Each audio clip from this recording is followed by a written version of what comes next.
Music to come in a moment from Lady Blackbird and a bit of Daft Punk for you as well. Before that, though, let's talk about somebody who's just taken over the role of organising events and bookings for gigs at the Gliderdrome in Boston.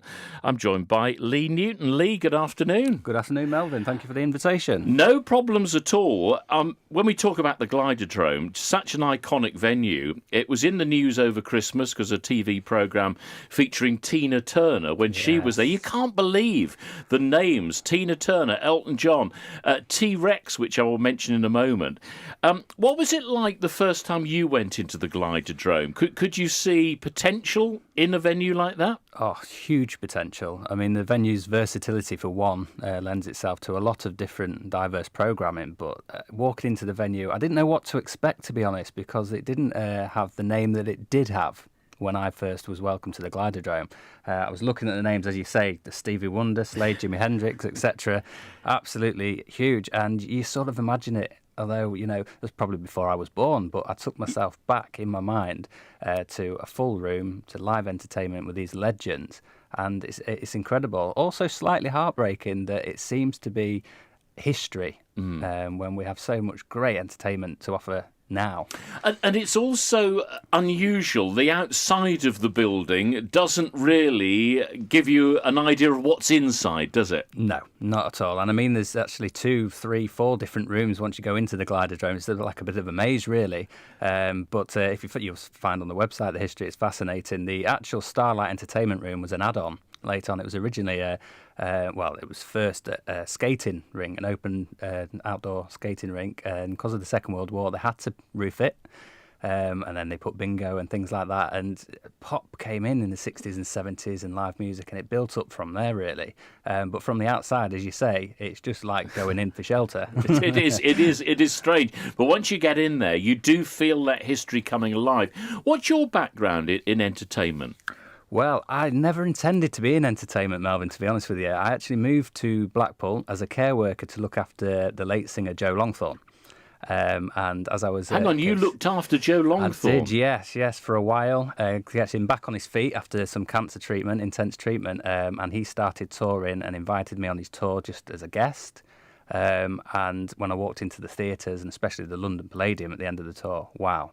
People talk about the hook. It really is a thing.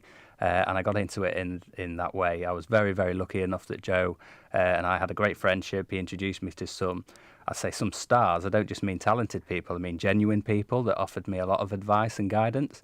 And that's how I ended up into the entertainment industry, promoting, trying to make things happen, really, with some great names. And Joe himself was a great all-round entertainer. You know, if he was putting on a show, he would bring people together, but he was consummate professional, really, wasn't he? Oh, absolutely. And I think that's what kept him alive for much longer, really. He was born to be on that stage. But as I say, it wasn't just about the performance. Joe as a person in general, he was very much admired, not just by myself, but by everybody in the industry. He's a great fan follower, and I want to keep his legacy alive as well. So, did you have ambition to be on stage, or was it always behind the scenes that you wanted to be? No, I always liked to hide behind the scenes, but I did get jealous at the attention other people got, and I was invited to compare on a few tours with Cannonball, Jimmy Cricket, Roy Walker, Joe Longthorne. I think there was a cost-cutting exercise there, putting me on, to be honest. But I very much enjoyed it, just comparing and introducing me and being genuine, making people laugh. And it's a great feeling, because when people are laughing, they can't worry at the same time. No. You can't do both. I remember we went to a comedy gig, and it was the first time we'd been to the theatre after the pandemic. And it was such a treat to be there with other people laughing and enjoying it. There were still problems going on outside. You couldn't do this, couldn't do that. But you felt you'd gone away. You were away from that for at least a couple of hours. That's it. Escapism, that's the word. And I mean, the pandemic, you're absolutely right. But there's problems. Different people suffer different problems every day in their life. And what this industry does for mental health, and venues like the theatre, so we're working close partnership with the new Theatre Royal in Lincoln, and wow, what another amazing venue, amazing team there, history in the place, and it's yet such an effort to keep the place open, because the costs to run a Grade 2 listed Victorian building are extortionate. And that's why people sort of say, well, why are tickets for this, that and the other the price they are, it's an expensive thing to run. You know, you've got a building, you've got the lighting, the heating, and we all know what's happening with that at the moment, Absolutely. don't we? Yes, that's it. That's all rising. Insurances on the building. The staff members, obviously, day in, day out, they work hard to make the stage what we call a black box, a blank stage with nothing on there. They arrive in the morning, and by 7 o'clock at night, they've got to fill that stage and make the magic as such for the audience to come in. And as well as the work and the things that you're organising for the new Theatre Royal and the Gliderdrome, you've set up your own agency as well, haven't you now? Yes, well, I actually set up in 2017 whilst I was in Blackpool. It was always my intention to move back to Lincoln, my home city. But with working at the Theatre Royal and now the Gliderdrome and different venues, I became a bit of an expert in programming, ticketing and entertaining. So less of an entrepreneur. However, since the pandemic, I had high demand for festivals, outdoor events, weddings, and after-dinner speakers. So I work a lot at corporate gigs with celebrities that do talks, motivational speaking, again, referring back to people with maybe mental health problems. What this does for them is incredible, and I just couldn't juggle everything all at once. So I'm trying to incorporate it, all-encompassing within Red Shoe Entertainment, is to make it happen. Excellent. Look, stay with us. We'll chat some more after this from Lady Blackbird. Lady Blackbird and Woman here on BBC Radio Lincolnshire. Music to come from Daft Punk in a moment. My guest on the programme today is Lee Newton. We're talking about putting on events. We're talking about artists and bands. We're talking about promoting venues, including the new Theatre Royal in Lincoln, where Lee has put on contacts and things there, but also the Gliderdrome in Boston, which is really exciting opportunity. Can you see the potential there, and what sort of things would you like to see happening at the Gliderdrome in Boston? Well, first of all, we as a company really want to make sure that the community of Boston and the Gliderdrome, work together to cover all stages of projects, feasibility, concept and design, right through to operation, because basically it's pulling together as community. It's what the community wants, it's what they need, and it's also not a waste of the great Boston Gliderdrome venue. Yeah, we were there before Christmas. We had the recording of our Christmas concert there with the band of the RAF College. It is a magical venue, and for that one, the band were actually on the dance floor rather than up on the stage. But it was a lovely use of it, and I was fortunate enough I could go up onto the balcony and look down or be in the venue as well.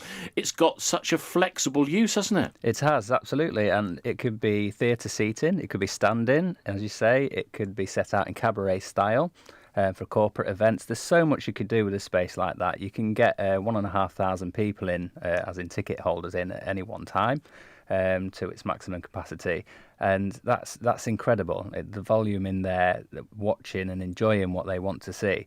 The thing, as I say, that the Gliderdrome, the history of it is incredible. It has had a bit of time now of maybe just promoting bands, shows, live music, rock concerts, really, things like that. As I say, that's just one arm to this giant that is Boston Gliderdrome. I'm really excited to crack on. I mentioned earlier that I had an email in from Neil, who used to go to the Gliderdrome with his mate Harry, and by coincidence, Harry had sent him, and he'd received a T-shirt only today, but it actually refers to the 15th of January 1972, T-Rex in the Starlight Room at the Gliderdrome Boston. Again, it's referring to the history, which is great. We want to recognise that, but do you see it as a venue that will take us forward?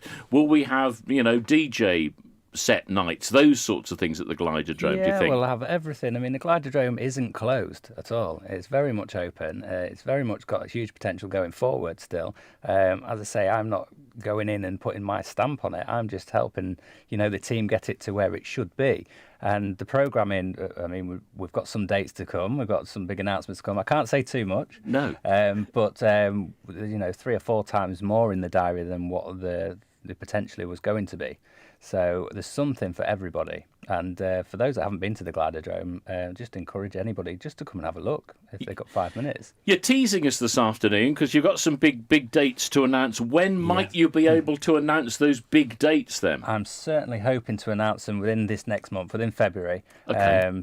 And I can't wait, to be honest. I would love to say right now, but with contracts behind it and things like that, I don't want to tempt fate. And as I say, things are going really, really well at the moment.